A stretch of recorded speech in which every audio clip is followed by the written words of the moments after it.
Pinatitigil ni Senador Rapi Tulfo ang pangongolekta ng mga magulang o ng mga Parents Teacher Association o PTA sa mga pampublikong paaralan. Ito ay giniti Tulfo sa budget deliberation ng Senado para sa 2024, 718 billion pesong budget ng Department of Education. Iginiti Tulfo na nakakatanggap siya ng reklamo mula sa mga magulang na mga mag-aaral sa pampublikong paaralan na sila ay naobliga na mag-contribute na required ng PTA sa mga proyekto sa mga paaralan tulad nga ng pagbili ng electric fan at iba pa. Sa naturang deliberasyon, ipinunto ni Tulfo ang Republic Act 4209 noong taong 1965 at Republic Act 5546 noong taong 1969 na mahigpit na ipinagbabawal ang pagkokolekta sa pampublikong paaralan maliban lamang sa Red Cross, Boy Scout, Girl Scout at Barrio High School. Aniya malinaw na hindi nakasaad dito ang PTA na kailangan na mangolekta sa mga proyekto sa pampublikong paaralan. Ipinunto rin ni Tulfo ang Presidential Decree No. 603 o yung Child and Welfare Code noong December 10, 1964 ang definisyon ng PTA na ang mandato ay tulungan ng mga estudyante sa academic performance at hindi aniya nakasaad na mangolekta ang PTA para sa proyekto sa eskwelahan.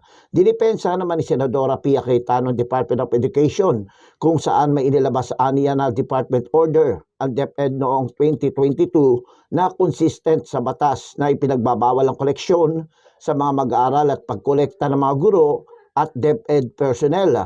Subalit hiwalay naman aniya ang PTA at naging pulisiya na ito ilang dekada na ang nakakaraan. Dito na iginiti Tulfo na kung naging practice o pulisiya man ito ng ilang dekada, malinaw na may paglabag pa rin ito sa batas.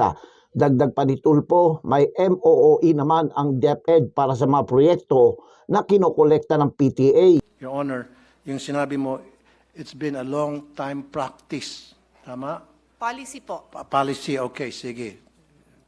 I stand corrected. It's been a long time policy na pinapractice sa DepEd for so many years na ilan sa atin hindi pa pinapanganak dito. Of course, ako pinanganak na ako dyan.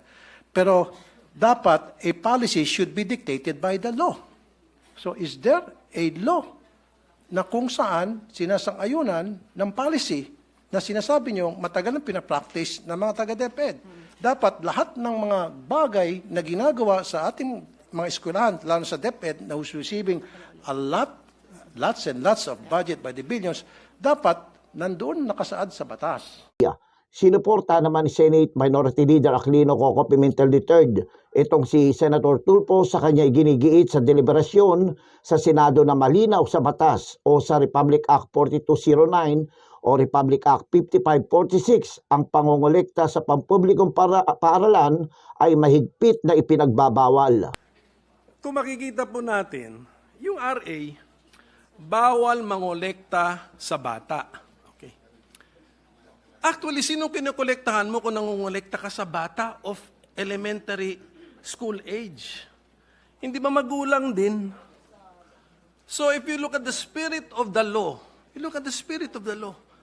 bawal mangolekta sa bata at sa kanyang magulang.